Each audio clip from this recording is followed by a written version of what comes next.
మంత్రి పెద్దిరెడ్డి, మాజీ సీఎం కిరణ్ కుమార్ రెడ్డి మధ్య మాటల యుద్ధం నడుస్తోంది. వీరిద్దరూ ఒకప్పుడు కాంగ్రెస్ పార్టీలో పనిచేశారు.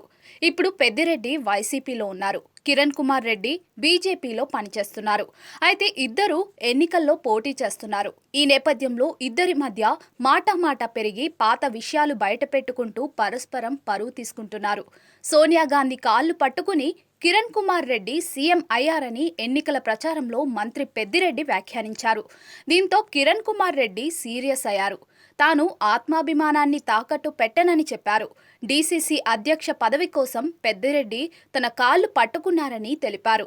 ఈ విషయంపై తాను ప్రమాణం చేసేందుకు సిద్ధంగా ఉన్నానని సవాల్ విసిరారు.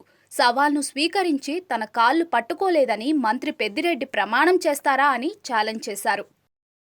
ఈ ప్రాంతంలో పోటీ చేస్తూ ఉన్న అభ్యర్థి నల్లారి కిరణ్ కుమార్ రెడ్డి, మాజీ ముఖ్యమంత్రి.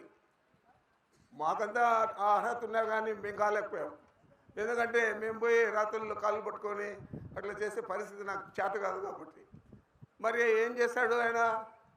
చిదంబరాన్ని పట్టుకొని ఢిల్లీలో పోయి జగన్మోహన్ రెడ్డి గారిని పార్టీ పెట్ట జగన్మోహన్ రెడ్డి గారిని నేను అరెస్ట్ చేస్తాను, మీరు రాష్ట్రాన్ని కావాలంటే విడగొట్టుకోండి.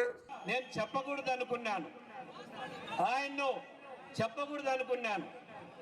నేను పద్మావతి గెస్ట్ హౌస్ లో రాత్రి 11 గంటలకు డిసిసి ఎలక్షన్లు వచ్చినప్పుడు 50 మంది నా నియోజకవర్గం వాళ్ళు నేను కూర్చొని ఉంటే రాత్రి 11 గంటలకు ఇదే పెద్దిరెడ్డి రామచంద్రారెడ్డి వచ్చి నా కాళ్ళు పట్టుకొని నన్ను డిసిసి ప్రెసిడెంట్ కావాలి